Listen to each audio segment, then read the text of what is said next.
ইমনের সঙ্গে আপনার শুটের যে ব্যাপারটা, অনেকেই ধারণা করে যে ইমনের সঙ্গে আপনার সম্পর্ক মামুন ছাড়া দ্বিতীয় কোনো ব্যক্তির সঙ্গে লাইলার কোনো সম্পর্ক, বা তাদের চোখ খুলে যেত যে আপনি যে কষ্টটা করেছেন অবশ্যই সত্যি ছিল।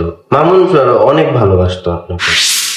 সুপ্রিয় দর্শক, আজকে চলে আসলাম আড্ডায় গল্পে। আমাদের সাথে আছেন বিনোদন সাংবাদিক মিথুন আহমেদ। সো মিথুন ভাই, কেমন আছেন আপনি? হ্যাঁ আলহামদুলিল্লাহ, আপনি কেমন আছেন? আমি ভালো আছি। কি নিয়ে ব্যস্ততা আপনার, কি করছেন এখন, কিসের উপর আছেন? এখন তো রোদের সময়, এখন অনেক সময় ইফতারের প্রোগ্রামগুলো হচ্ছে, বিনোদনের অনেক প্রোগ্রামগুলো হচ্ছে, যেমন শিল্পী সমিতি, তারপরে আরো অন্যান্য বেশ কিছু প্রোগ্রাম চলছে আর কি। আমাদের আজকের অনুষ্ঠানটা হচ্ছে লায়লাকে যেমন দেখেছি, মানে আপনি আপনার দৃষ্টিতে লায়লাকে যেমন দেখেছেন, আজকে আপনি দর্শকদের উদ্দেশ্যে আপনি সেটাই বলবেন। প্রথমে বলে আপনি একমাত্র ব্যক্তি প্রিন্স মামুনের বাইরে লায়লা যার বাইকে পাবলিকলি উঠেছে, তো ফিলিংসটা কেমন, অনুভূতিটা কেমন, ঘটনাটা কিভাবে? আচ্ছা, এটা খুবই ইন্টারেস্টিং একটা ব্যাপার, কারণ আমরা জানি যে আপনি অনেক সময় প্রমোশনে যান।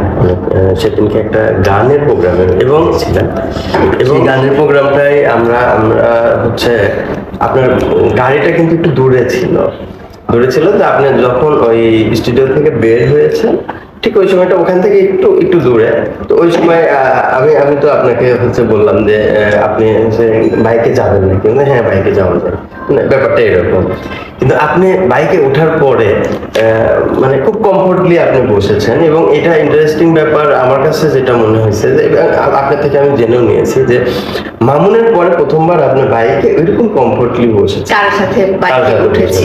মানে এটা একটু আমার প্রশ্ন যে আপনি কেন এত কমফোর্টলি আসলে বসলেন? কারণ আপনি তো মামুনের পেছনে বসেন, এবং আপনি মানে ওই কমফোর্টটা আমি দেখেছি যে মামুনের পেছনে, মামুনের সাথে আসলে বাইকে বসে আপনি কেন কমফোর্ট? তো এটা দর্শকদের উদ্দেশ্যে আমি রেখে দিলাম যে কেন আমি মিঠুন আহমেদের বাইকে উঠে এত কমফোর্টেবল ফিল করেছি। কারণ হচ্ছে মিঠুন আহমেদ আমার ভাই, এবং তাকে আমি ভাই হিসেবেই দেখেছি বলে তার সাথে ওই সহজ হয়ে যাওয়ার ব্যাপারটা আসলে হয়েছে। তো মিঠুন ভাই, আপনার সাথে লায়লার প্রথম কবে দেখা, এবং কবে থেকে লায়লা আপনাকে এতটাই কাছের করে নিল যে কাছের ভাই হিসেবে আপনাকে এভাবে সে ট্রিট করা শুরু করলো? আচ্ছা, একটা সম্পর্কর ব্যাপারটা আমি যদি বলি, আমি অডিয়েন্সের উদ্দেশ্যে বলি, সেটা হলো যে একটা সম্পর্ক খুব অল্প সময়ে আসলে আন্তরিকতা মানে হয়, অনেক আপন হয়ে যায়। ঠিক সেরকমই মানে আমি যখন প্রথম আপনার সঙ্গে যদি বলেন যে প্রথম দেখাটা আমাদের হয়েছিল হচ্ছে মিরপুরে একটা প্রোগ্রামে। ঠিক তার আগ মুহূর্ত মামুনের সঙ্গে আপনার কিন্তু একটা গ্যাঞ্জাম হয়েছিল, কিন্তু তার পরবর্তীতে আপনার সঙ্গে দেখা হলো, এটা আপনি একটু মনে করেন, মনে হবে সেটা পূর্ণিমা ছিল, ফেরদৌস ছিল, মানে ওই প্রোগ্রামটা একটা রেস্টুরেন্টের গ্র্যান্ড ওপেনিং এই জায়গাটায়। এবং এখানে আমরা ওখানে ইন্টারভিউ করি, আপনার ইন্টারভিউ করি, মামুনের ইন্টারভিউ করি। ঠিক তার কিছুদিন পরে আপনার হঠাৎ করে একটা বড়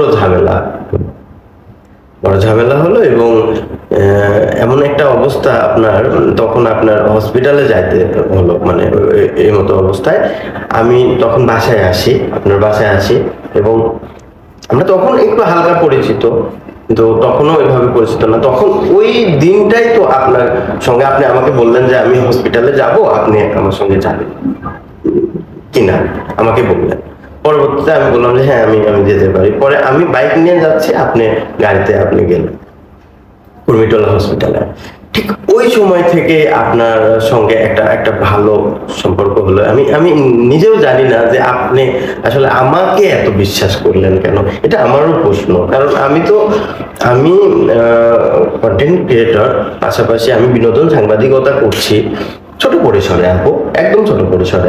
আমি এটা একদম মানে বড় করে আমি বলতে চাই যে এটা আমি একদম ছোট পরিসরে আমি সাংবাদিকতা করছি, কারণ আমি বড় কোনো মাধ্যমের না, আমি অনলাইন প্ল্যাটফর্মে কাজ করছি। কিন্তু আমার উপরে কেন আপনার এত আস্থা, এত বিশ্বাস বা এত ভালোবাসা? আপনি তো প্রথম ব্যক্তি যিনি আসলে ঠিক ওই অ্যাক্সিডেন্টের পরবর্তীতেই প্রথমে আমাকে দেখেছে। পরবর্তী সংবাদ সম্মেলনটা তো পরে হয়েছে বা আমার বাসায় সাংবাদিকরা পরে এসেছে, কিন্তু আপনি প্রথম ব্যক্তি যিনি দেখেছেন এবং আমি পরবর্তীতে যখন হসপিটালে গেলাম তখন আপনি দেখেছেন।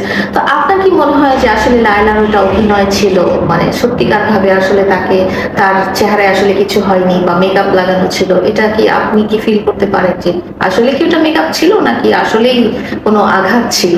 না, আঘাতের চিহ্ন ছিল তো, এবং ওখান থেকে তো যে আপনাকে ওখানে টেস্ট করানোর পরে ওখান থেকে একটা রিপোর্ট করেছিল, ওখান থেকে লিখিতও ছিল যে আপনার ফ্র্যাকচার আছে, এবং এটা ভিডিওতে তো দেখা গিয়েছে যে ওই সময় আপনার ফ্র্যাকচার ছিল, এবং মুখের ইয়েটাও চেঞ্জ হয়ে গিয়েছিল, চেহারার স্ট্রাকচারটা চেঞ্জ হয়ে গেছে এবং ফুলে গিয়েছিল। আপনার কি মায়া লেগেছিল এদিন?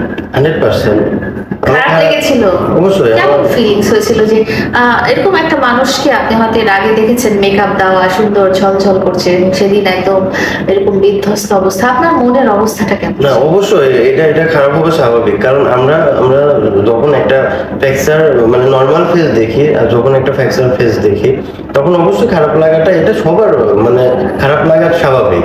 কিন্তু আপনার ব্যাপারটা যে আপনি তো তখন উনি তো কম মেকআপ করেন অনেক সময় বাসায় নর্মালি, কিন্তু ওই সময়টায় আপনার হচ্ছে মেকআপ ছাড়া একদম মানে তখন বোঝা গিয়েছে যে এই জায়গাগুলো মানে কিরকম একটা মানে আঘাতের চিহ্ন। কিন্তু মন থেকে খারাপ লেগেছিল মানুষটার জন্য? অবশ্যই খারাপ তো অবশ্যই লেগেছিল। কি মনে হয়েছিল যদি একটু বলেন? আমি তো ওই সময় মানে আপনার ওইটার পরে সর্বসময় আপনার পাশে ছিলাম আমি, এটা আপনিও মনে হবে হয়তো, মানে ওই সময়ের পর থেকে প্রতিনিয়ত আপনাকে আমি মানে সবসময় দেখেছি, এবং আমি সবসময় মানে মামুনের সঙ্গে আবার নতুন করে আবার মানে সবকিছু ঠিকঠাক হোক এই ব্যাপারটা নিয়েও কিন্তু আপনাকে আমি বলেছি অনেকবার। সবাই বলে বিনোদন সাংবাদিক মিথুন আহমেদ লায়লার বাসায় থাকে, তো আপনি কেন লায়লার বাসায় থাকেন? আচ্ছা, লায়লা তো আমার বাসায় গিয়েছে। আচ্ছা, লায়লার বাসায় আমি এখন থাকার ব্যাপারটা যদি আসে, অবশ্যই আপু যখনই ডাকবে তখনই তো আমি আসছি, তার আগে আমি তো নিজের থেকে তো আর আমি আসি নাই। আর থাকার ব্যাপারটা, আমার থাকার রুমটা কোথায়? আপু তো নিজের রুমটাই উপরে রাখছে, নিচে তো কোনো রুম নাই। নিচে কি রুম আছে? নিচে পাখির রুম আছে, নিচে শুধু পাখির রুম আছে। সো এই আপনারা ক্লিয়ার হলেন যে বিনোদন সাংবাদিক মিঠুন ভাই কিন্তু লায়লার বাসায় থাকে না, আজকে আমরা পরিষ্কার করে বলে দিলাম। এবং উনি শুধুমাত্র যখন কাজের ব্যাপার আসে তখনই আসেন। আপনি যখন আসেন আপনি মনে হয় একমাত্র কন্টেন্ট ক্রিয়েটরই বলবো বা সাংবাদিকই বলবো যার বাসায় লায়লার সর্বাধিক আসা হয়েছে, মানে যার লায়লার বাসায় সর্বাধিক আসা হয়েছে। তো আপনি বাসার পরিবেশটাই কেমন দেখেছেন, লায়লাকে কেমন দেখেছেন, এবং লায়লা সম্পর্কে যে মানুষের কত রকম জল্পনা কল্পনা, নেগেটিভ জল্পনা কল্পনা আছে, তো এগুলো আপনি কেমন দেখেছেন? আপনি যেহেতু একদম প্র্যাকটিক্যালি তাকে একদম নর্মাল অবস্থায় দেখেন, ঘুম থেকে উঠে আসছে বা কাজ থেকে আসছে, বাসায় অফিস থেকে আসছে বা শুট করে আসছে বা খাচ্ছে, হ্যাঁ, বা রান্না বান্না করছে, এগুলোর মধ্যে আপনি একদম র অবস্থায় তাকে দেখেন। তো মানুষের যে কত রকম নেগেটিভিটি চিন্তা আছে, তো আপনি ওগুলো কতগুলো দেখেছেন আসলে বাসায়? আমি যদি বলি তাহলে এটা আসলে মনে হবে যে মানে বাড়িয়ে বলতেছে, আসলে না, ওইরকম না। আপনি অনেক গোছানো, ফার্স্ট কথা আপনি অনেক গোছানো, এবং আপনার মেনটেনের ব্যাপারটা একদমই অন্যরকম, এবং আপনি বাহিরে যেভাবে আপনি কথা বলেন বা একটা পার্সন নিয়ে যেভাবে কথা বলেন, ওই রূপটা আসলে আপনার নাই, আমি দেখি না। শুধু একটা জায়গায় আমি দেখি যে আপনি একটা সাবজেক্ট নিয়ে যখন কথা বলছেন, মানে যে মানুষটাকে নিয়ে কথা বলছেন, সেই সেক্টরটা আর এই সেক্টরটা একদমই ডিফারেন্ট, একদম আলাদা। কেমন লায়লা বাসায় কেমন? একদম মানে শান্ত, এবং আপনি মানে সবকিছু গুছিয়ে রাখেন, এবং আপনার মেইনটেনেন্স করার জন্য তো অনেকে আছে। এটা লায়লা বাসায় কেমন মানুষের যাতায়াত হয়? লাইলার বাসায় আসলে এখন সত্যি করে বলতে আপনি লাইলার দেখেছেন? উপরের যাওয়ার কিন্তু পারমিশন একদমই নাই।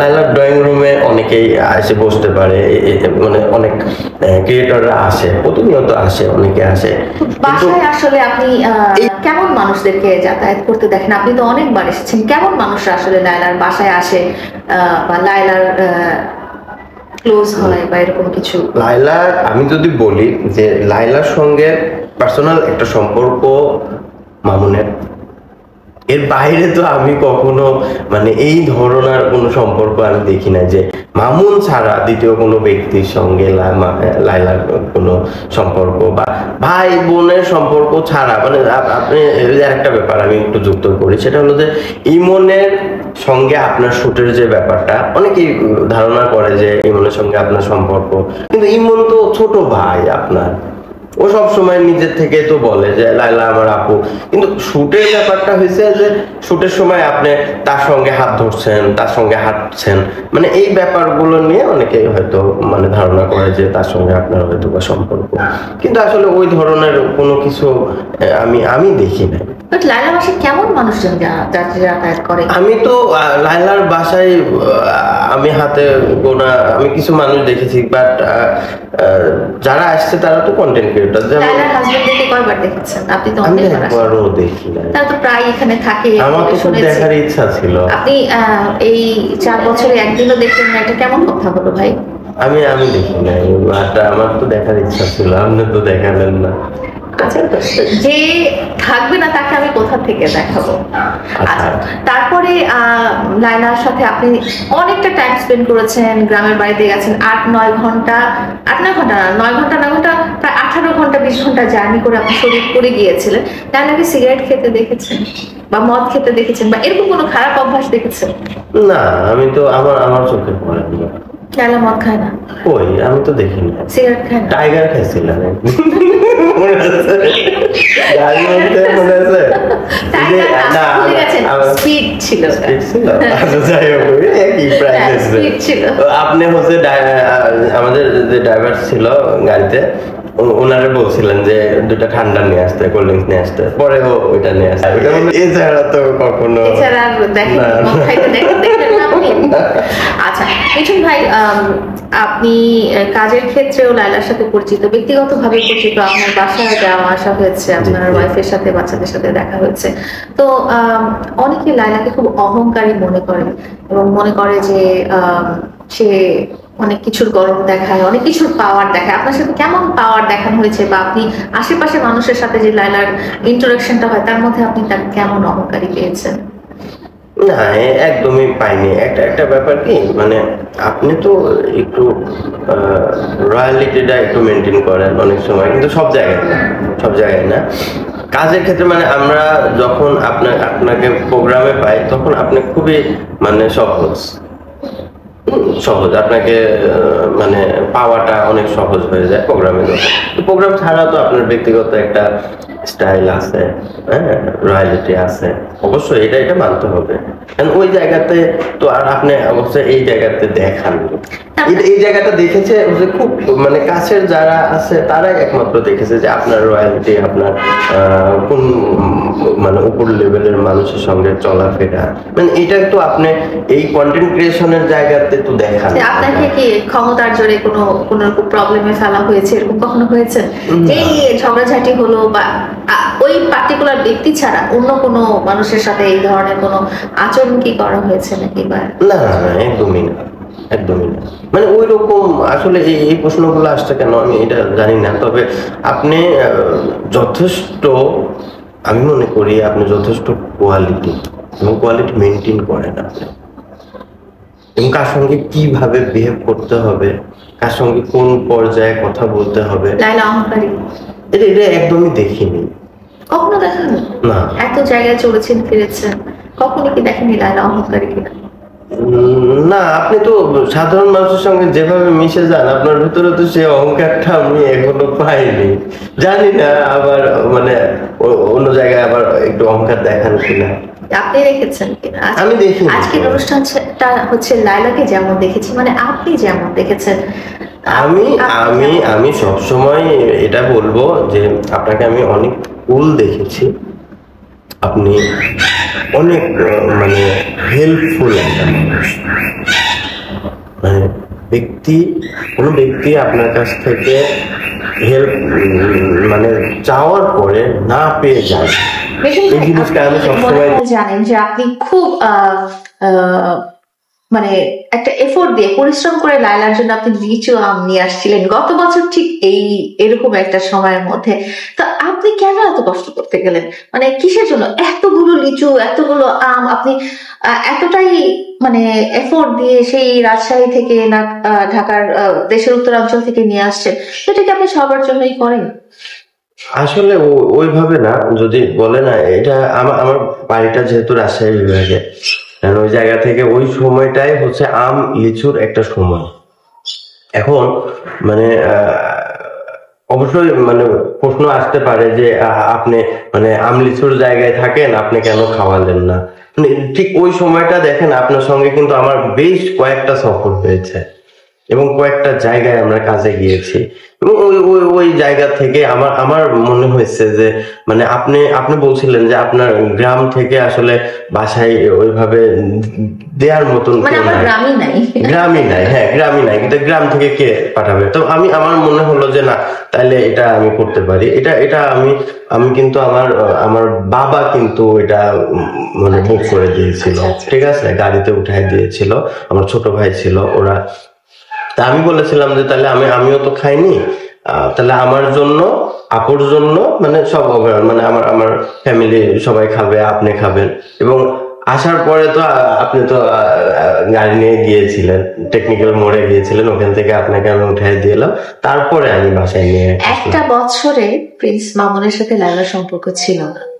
এই একটা বছরে লায়লার সাথে কি আর কোনো মানুষের কোনো সম্পর্ক হয়নি পার্সোনাল কোনো? যেহেতু আপনি সবসময়ই থাকেন, জানেন, কথা হয়, কারোর সাথে কি লায়লার এরকম প্রেমের সম্পর্ক হয়নি? না, আমি দেখিনি। কেন হলো? মানে আপনি তো সবসময় হচ্ছে তার কথাই বলেছেন যে আসলে মামুনের জায়গা আমার মানে কেউ নিতে পারবে না, দুনিয়াতে কেউ নিতে পারবে না। মামুনকে এত গালাগালি, এত বকাঝকা, এত ছোট করে কথা বলার পরও মামুনকে কিভাবে সে ভালোবাসতে পারে? আপনার কি মনে হয়? মানে আসলে কি সেটা ভালোবাসা ছিল? তাহলে গালাগালি কোনটা রিয়েল? ভালোবাসাটা রিয়েল না গালাগালি রিয়েল? না, গালাগালি আপনি আপনি যেটা বলেছেন, মামুনও তো অনেক মন্তব্য করেছে, মামুন অনেক মন্তব্য করেছে, এবং আপনি যে কষ্টটা করেছেন এটা এটা মানে কেউ যদি সরাসরি যদি সেটা দেখতো, তাহলে শুধু আমি তো একবার আপনার সঙ্গে গ্রামে গিয়েছি, এটা তারপরে মামুনের অনুমতি সাপেক্ষে। মামুন আমাকে পারমিশন দিয়েছিল বলে কিন্তু আমি ওখানে গিয়েছি, এবং আমি অনেক কিছুই কিন্তু মানে মাত্রা অতিরিক্ত যে ব্যাপারগুলো, এটা কিন্তু আমি করি না। বা একটা মানুষকে সরাসরি হেয় করা, একটা মানুষকে বুলিং করা, এই ব্যাপারগুলো কিন্তু, এই ক্রাইটেরিয়া গুলো কিন্তু আমি পূরণ করি আপু, এটা আপনার মানতে হবে। কারণ আপনার এমন মানে আপনার মামুনের এমন কিছু ইস্যু আছে যে ইস্যুগুলা কিন্তু আজও পর্যন্ত আমি পাবলিকলি আনি নাই। কেন আনি নাই? কারণ এটা আমি ক্রাইটেরিয়ার মধ্যে পড়ে না, এটা এটা কেমন যেন একটা বুলিং এর মধ্যে পড়ে, তো হ্যারাসমেন্টের মধ্যে। ক্রাইটেরিয়া পূরণ করে তারপরে কিন্তু এটা পাবলিকলি আমি নিয়ে আসি এবং চেষ্টা করি, আমি ছোট ক্রিয়েটর। এখন কি আপনি মনে করেন যে লায়লার ভালোবাসাটা সত্যি, নাকি ওই যে লাগার আগে সেটা আসলে সত্যি? লায়লা কি আসলে মামুনের ক্ষতি করতে চায়? কখনোই চাননি।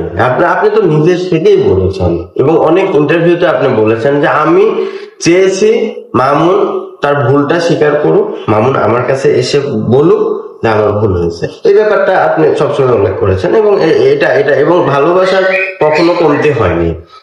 আমি তো পাইনি। আমি বছরে আপনি লায়লার মধ্যে কোনো মামুনের জন্য ভালোবাসার কমতি দেখেনি, যখন মামুন তো ছিলই না আসলে? আমি পাইনি, আমি একদমই পাইনি। মামুনের পরিবারের প্রতি? মামুনের পরিবারের প্রতি আপনার অনেক মায়া ছিল এবং সবসময় একটা জিনিস তো যে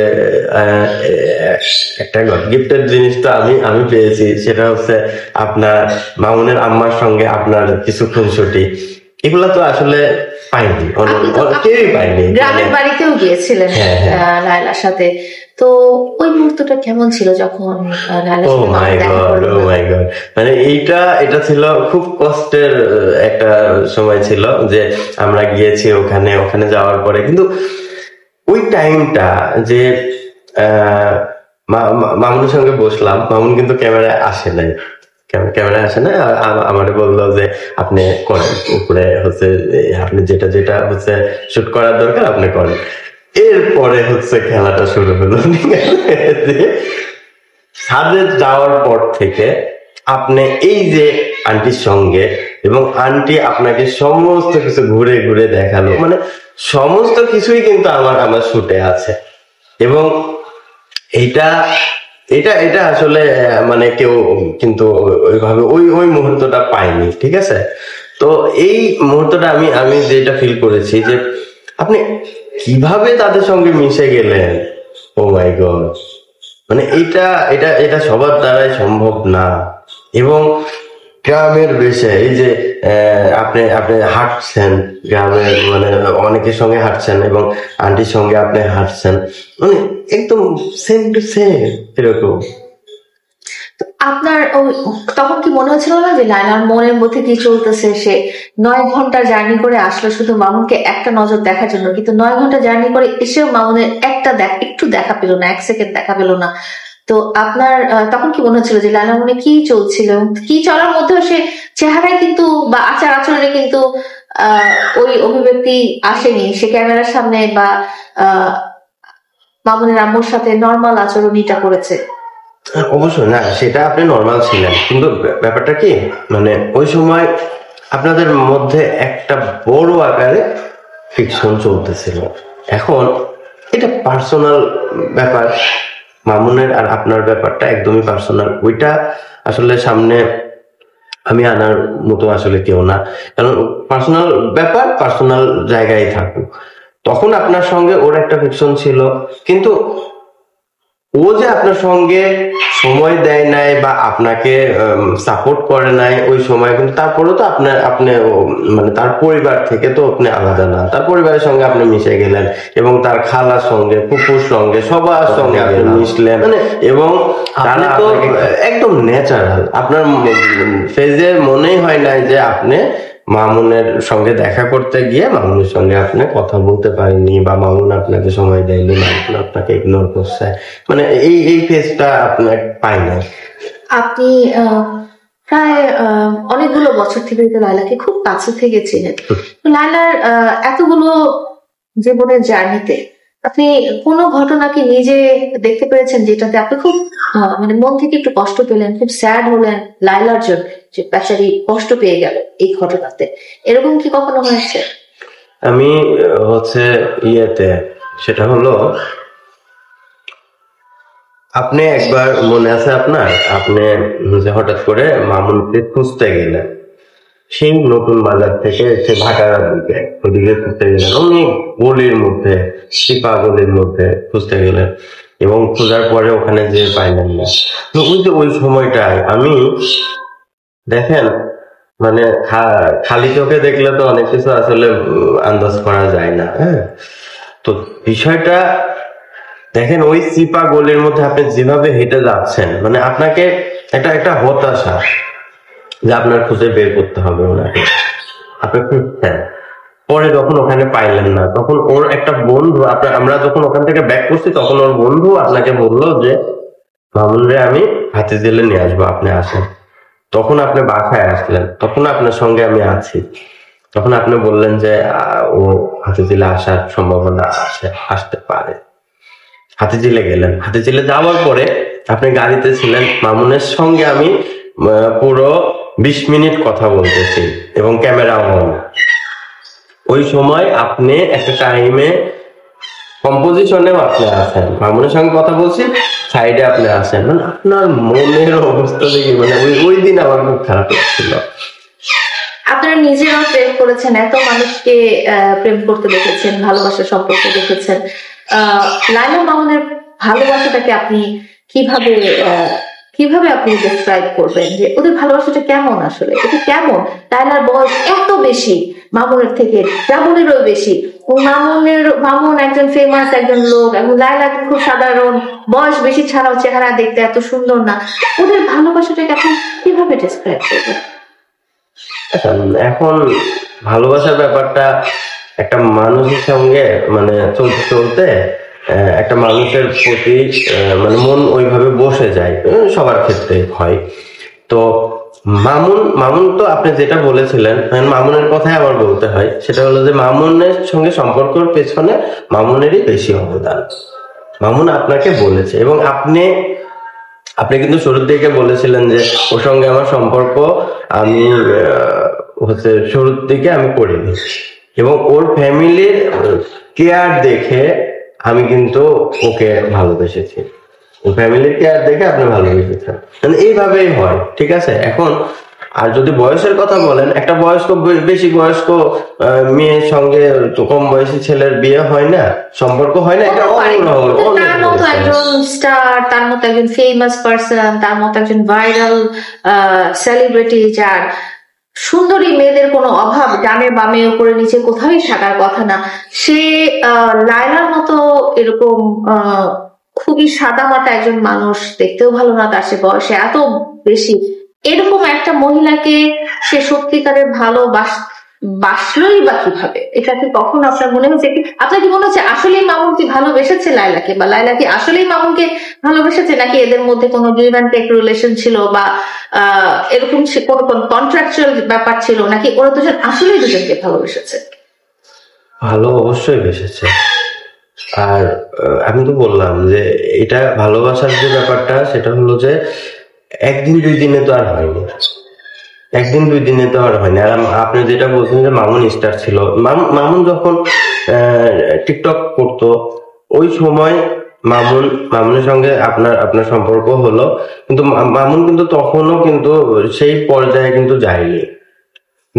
তখন থেকে কিন্তু আপনি একটা পর্যায়ে ছিলেন, এটা কিন্তু মানে একদম সবাই দেখেছে। আপনি কিন্তু তখন থেকে একটা পর্যায়ে ছিলেন, এবং আপনার এদিকে যে সম্পর্ক ছিল সেই সম্পর্কগুলো কিন্তু আপনার তখন ছিল না। যখন মামুনের সঙ্গে ছিল তখন আপনি কিন্তু সে কিন্তু সেই ব্যাপারগুলো অবগত ছিল, এবং অবগত থাকার পরে এবং আপনার অনেক কেয়ারনেস, আপনারও অনেক কেয়ারনেস ছিল, এবং সেই জায়গা থেকে কিন্তু মামুনের সঙ্গে আপনার একটা ভালো সম্পর্ক হয়েছিল। জাস্ট এটাই আমি জানি, কিন্তু এর থেকে ডিপলি যদি আমাকে জিজ্ঞেস করেন তাহলে তার আমি ভালোবাসাটা সত্যি ছিল কিনা? অবশ্যই সত্যি ছিল। মামুন অনেক ভালোবাসতো আপনাকে, কারণ মামুনের সঙ্গে আমি পার্সোনালি কথা বলেছি। মামুনের সঙ্গে আমি অনেক পার্সোনাল কথা বলেছি, যে কথাগুলো হচ্ছে আপনার সামনে কিন্তু মামুনের আমি নেই নাই, আলাদা কথা বলেছি। মামুনের কাছ থেকে আমি অনেক কথা নিয়েছি, আমার কাছে ইন্টারভিউ আছে, আপনি দেখলে দেখতে পাবেন। হ্যাঁ, 100%। মামুন অনেক ভালোবাসে, কিন্তু মামুনের কারণ তার সঙ্গে আমি যখন কথা বলেছি, এটাই আমি বলছি যে তার সঙ্গে যখন আমি একান্ত সাক্ষাৎকার নিয়েছি, তখন কিন্তু মামুনের মুখ দিয়ে কিন্তু সেই কথাগুলো আমি নিয়েছি, এবং আমি জানতে পারছি যে ও আসলে সত্যিকারের ও ভালোবাসে। এখন এখানে একটা ব্যাপার আছে, সেটা হলো যে আমরা যখন একটা ভালো পর্যায়ে মানে যখন চলে যায়, আমাদের পিছনে তখন কিন্তু অনেক মানুষ লেগে যায়, সত্য কথায় যা। আমি আজকে একটা ছোট পরিসরে আছি, আমি যখন একটা ভালো পর্যায়ে যাব, আমার পিছনে কিন্তু অনেক রকম মানুষ আসবে, এবং আমাকে অনেক মানুষ আকৃষ্ট করার চেষ্টা করবে, ঠিক আছে, আমার সঙ্গে চলতে চাইবে। এখন এই মতো অবস্থায় মামুন যখন একটা ভালো পর্যায়ে উঠে গিয়েছে, আমি তো দেখেছি ও একটা ভালো পর্যায়ে উঠে গেছে, ও যেখানে দাঁড়ায় সেখানে হাজার হাজার মানুষ জড়ো হয়, আমার জন্য জড়ো হবে না, ঠিক আছে, এবং আপনার জন্য জড়ো হয়, মানে এটা কেন পাবলিক ফিগার হয়ে গিয়েছেন। মামুন যখন প্রসঙ্গটা শেষ করি, আমি শেষ করি এই প্রসঙ্গটা শেষ করি। তো মামুন যখন হচ্ছে ওই পর্যায়ে যখন চলে গিয়েছে, তখন মামুনের পেছনে কিন্তু অনেক মানুষ কিন্তু আসছে, অনেক মানুষ কিন্তু তাকে একান্ত বলছে, হয়তো বলছে। সম্পর্কটা মানে খারাপ হয় কিভাবে আপনি দেখেন, একটা মানুষের উপরে যখন প্রতিনিয়ত কিছু মানুষ যখন মানে হাই হ্যালো করে বা একটা আন্তরিকতা সম্পর্ক, যে কেমন আছো, কোথায় আছো, কেয়ারনেস, মানে অন্য কেয়ার, মানে আপনার কেয়ার ছিল পাশাপাশি অন্য কেয়ার যখন পড়ে যায়, আমি জাস্ট এটা এটা আমার ধারণা থেকে বলছি, আমার পয়েন্ট অফ ভিউ থেকে বলছি যে এরকম অবস্থায় গেলে না তখন মানে অনেক সময় হয় কি যে রিয়েল যে ভালোবাসাটা সেটা কিন্তু আস্তে আস্তে ভ্যানিশ হয়ে যাইতে থাকে, কিন্তু একবারে কিন্তু ভ্যানিশ হয় না, কিন্তু মানে সাময়িক সময়ের জন্য একটা নতুন একটা কিছু চলে আসে, ঠিক আছে, তখন সম্পর্ক একটু খারাপ হয়, যেটা কিন্তু মামুনের মধ্যে হয়েছে। আমি জানি না যে মামুনের পেছনে আরো কোনো কোনো মেয়ে ছিল কিনা, বা অন্যান্য সুন্দরী মেয়ে থাকতেই পারে, মামুন যথেষ্ট সুন্দর, মামুনের কথা বলার স্টাইল, মামুনের মানে ম্যানেজিং পাওয়ার সবকিছু কিন্তু সেই অসাধারণ, কিন্তু হ্যাঁ ওর ওর ওর উপরে একটা মেয়ে ক্রাশ খাইতেই পারে, একটা মেয়ে ভালোবাসতেই পারে, বলতেই পারে, মজার ছলে বলছে, মামুন এটা সিরিয়াসলিও নিতে পারে, এমন হতে পারে না? এরকম হবার কারণে যেটা হলো যে আপনার সঙ্গে মামুনের সাথে আরেকটা মেয়ের কোন রকম ইন্টারাকশন হয়, একটা মেয়ে হবে কেন, অনেক মেয়ে বলছে, তখন নিজেকে কোন জায়গায় বসাইছে আপনি, এটা হতে পারে যে আমি আমি আমি এখন কোয়ালিটিতে চলে এসেছি, ঠিক আছে, যখন একটা মানুষকে আমাকে যখন 10টা মেয়ে যখন হচ্ছে 10 রকম ভাবে আমাকে আকৃষ্ট করার চেষ্টা করতেছে, তখন আমি মনে করবো যে আরে আমি তো আর ওই জায়গায় নাই, আমি তো আগের জায়গায় নাই, আমি তো চেঞ্জ হয়ে গেছি, হ্যাঁ কি এর লাইন, ঠিক আছে, ব্যাপারটা এরকম হতে পারে না? আচ্ছা, তো আপনি একটু আগে যেটা বলছিলেন যে লায়লাকে দেখলে কয়েকজন মানুষ জড়ো হয়ে যায়, তো প্রিন্স মামুনকে দেখে মানুষ জড়ো হওয়া ব্যাপারটা খুব স্বাভাবিক, কারণ উনি একজন শিল্পী, উনি একজন অ্যাক্টর, উনি একজন ইনফ্লুয়েন্সার, কিন্তু লায়লা তো সোশ্যাল মিডিয়াতে সেরকম কেউ কিছু না, উনি না নাচতে পারেন, না গান গাইতে পারেন, না টিকটক করতে পারেন, না কোনো কিছু, তো আপনার কি মনে হয় কি কারণে? তারপরে উনি একজন অনেক বড় লোক, আপনার গাড়ি বাড়ি আপনার সবকিছু আছে, আপনি রাস্তা থেকে একজনকে উঠিয়ে আপনি বড় জায়গায় আপনি পৌঁছায় দিয়েছেন, এটা একটা ভাইরাল না? কিন্তু ব্যাপারটা হয়েছে মামুন কিন্তু যথেষ্ট তার কোয়ালিটি ছিল, মামুন আমি সেটা বলি নাই, কিন্তু আপনি তখন ভিডিওতে কি আসছে যে মামুন টিকটকার মামুনকে লায়লা অনেক কোটিপতি, ঠিক আছে, মামুন তার সঙ্গে সম্পর্ক করে মামুন এখন হচ্ছে অনেক বড় লোক হয়ে গিয়েছে, মামুন এখন অনেক বড় কিছু হয়ে গেছে, মানে এই ব্যাপারগুলো আসছে, এটা যখন পাবলিকলি যখন অনেক কন্টেন্টে যখন দেখেছে, তখন সবার একটাই আগ্রহ যে লায়লাকে দেখবো, অনেক বয়স্ক মানুষ আপনার সঙ্গে, যে আমি নর্মালি আপনার সঙ্গে যখন আমার ছবি বা ভিডিও দেয়, তখন আমাকে কিন্তু কত মানুষ যে ইনবক্সে বলে যে লায়লার সঙ্গে দেখা করবো, লায়লার সঙ্গে কথা বলবো, এইরকম হয়, এবং শুভর সাথেও এরকম হয়, শুভর সাথে তো বেশি হয়, শুভরে সবসময় শুভর কাছে শিডিউল নিয়ে রাখে, ঠিক আছে, লায়লা আপুর সঙ্গে দেখা করব, হয় না এমন? তো এই যে দেখেন, আপনি সারা টেকনাফ থেকে তেতুলিয়া বাংলাদেশের এমন আনাচে কানাচে নাই যে জায়গাটায় লায়লা মামুনকে চিনে না, কারণ এটার মূল ব্যাপারটা হয়েছে যে মামুন কিন্তু একা ভাইরাল না, আপনি মামুন কিন্তু একা ভাইরাল না, মামুন কিন্তু আপনাকে নিয়েই কিন্তু ভাইরাল। একটা বছরে প্রিন্স মামুন যখন ছিল না, তো এই টাইমটাতে আপনি লায়লাকে কেমন দেখেছেন? সোশ্যাল মিডিয়াতে তার পদাচরণটা কেমন ছিল? আপনি সবসময় মেনটেন করতেন, এবং আপনি যার সঙ্গে যেমন আচরণ করা দরকার, যাকে ইগনোর করা দরকার তাকে ইগনোর করতেন, যাকে আপনার সামনে রাখা দরকার তাকে সেইভাবে রাখতেন, এবং আপনি সবসময় আপনার নিজের কোয়ালিটিটা মেনটেন করে চলতেন। কিন্তু অনেক সময় হয় কি যে ভিডিওর ক্ষেত্রে আপনি কিন্তু কারোর সঙ্গে যে অহংকার, যে খুব বেশি ভাব দেখানো, এই ব্যাপারগুলো আপনার মধ্যে ছিল না, আমি পাইনি।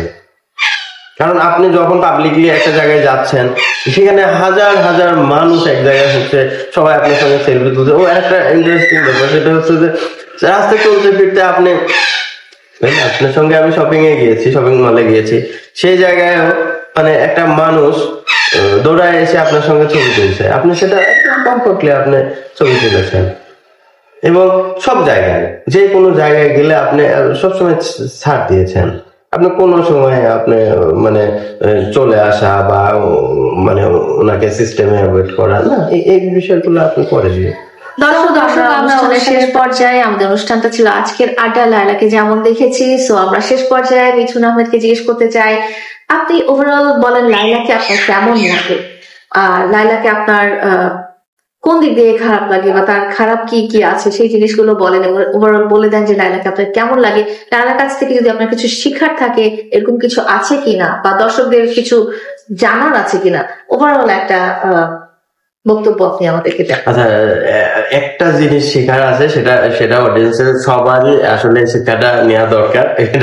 এটা লায়লার থেকে অনেক কিছু আসলে শেখার আছে। সেটা হলো যে খুব সিরিয়াস সময়ও কুল থাকা, এবং কাউকে মানে সরাসরি অ্যাটাক না করে, সরাসরি বকাবাজি না করে, বা সরাসরি কোনো কিছু না বলে চুপচাপ থাকা, এবং পরিস্থিতি মানে উপরে ছেড়ে দেওয়া, যে পরিস্থিতি সেটা গড়ায় দিবে।